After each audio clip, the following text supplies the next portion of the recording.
Hello, I'm Amy Rose. Why does the nitrogen-sealed bag expand? This is a bonus topic, which is apart from corrosion and rancidity. Any type of packet, for example, potato chips. By packaging with nitrogen flush, which helps to preserve food.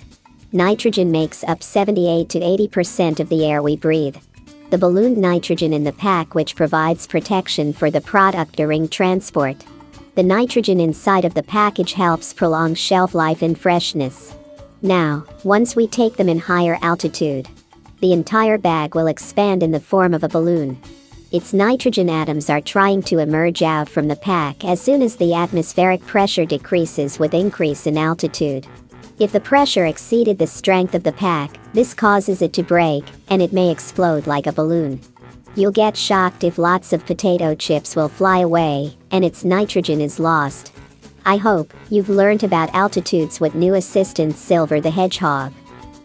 Like, comment, and subscribe now on YouTube.